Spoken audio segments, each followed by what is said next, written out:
నకిలీ మద్యం కేసులో జోగి బ్రదర్స్ ఊరట లభించింది. జోగి రమేష్, రాముకు బెయిల్ మంజూరు చేస్తూ తంబళ్లపల్లి కోర్టు ఉత్తర్వులు ఇచ్చింది. నకిలీ మద్యం కేసులో జోగి రమేష్, రాములు 85 రోజులుగా జైల్లో ఉన్నారు. అయితే ఇదే కేసులో ఇప్పటికే భవానీపురంలో నమోదైన కేసులో బెయిల్ మంజూరు చేసింది విశాఖ కోర్టు. దీంతో ఇప్పుడు 2 కేసుల్లో బెయిల్ రావడంతో జోగి బ్రదర్స్ విడుదల కానున్నారు. పూర్తి సమాచారం ఇచ్చేందుకు మా కరెస్పాండెంట్ రెవ్వర్మ జరుగుతారు. రెవ్వర్మ, ఎలాంటి షరతులతో బెయిల్ ఇచ్చింది, ఏ టైంకి రిలీజ్ కాబోతున్నారు?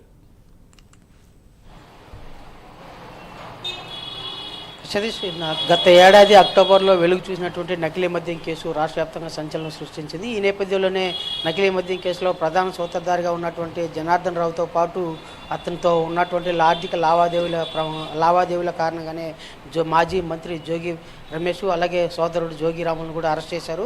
భవానీపురంలో ఏర్పాటు చేసిన నకిలీ మద్యం కేసులో ఆర్థికపరమైన లావాదేవీలు జనార్దన్ రావుకు అందించాడని చెప్పేసి కారణంతో అక్కడ భవానీపురంలో కేసు నమోదు చేశారు. భవానీపురంలో కూడా 2 రోజుల క్రితమే బెయిల్ వచ్చింది. అలాగే ఇప్పుడు మొలకల చెరువులో ఉన్నటువంటి ఈ డంప్లో ఇక్కడ మొలకల చెరువు పోలీస్ ఎక్సైజ్ శాఖ అధికారులు కూడా కేసు నమోదు చేశారు. దాని మీద దాదాపు 82 రోజుల తర్వాత ఇవాళ బెయిల్ కాసేపు క్రితమే తంబలపల్లి కోర్టు అయితే బెయిల్ మంజూరు చేసింది. షరతులతో కూడినటువంటి బెయిల్ను మంజూరు చేసింది. ముఖ్యంగా రాష్ట్రం విడిచి ఎక్కడికి వెళ్ళకూడదని, పాస్పోర్ట్లు సరెండర్ చేయాలని చెప్పేసి పలు షరతులతో కూడినటువంటి బెయిల్ని అయితే మంజూరు చేసింది.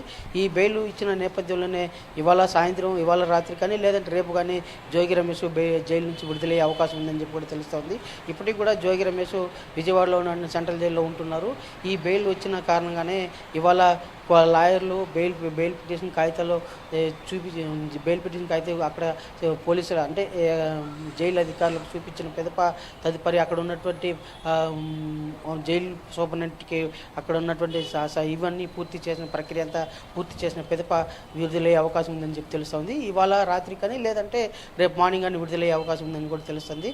జోగి రమేష్కు బెయిల్ రావడంతో వైసీపీ శ్రేణుల్లో కొంత ఉత్సాహం నెలకొనిందని చెప్పి కూడా తెలుస్తుంది. దీని పట్ల కూడా మరింత జోగి రమేష్ బయట వచ్చిన తర్వాత కూటమి ప్రభుత్వంపై ఏ విధంగా విరుచుకుపడతాడనేది కూడా అనే భావన కూడా సర్వత్రా ఆసక్తిగా నెలకొనింది. Satish, right, thank you రెవ్వర్మ.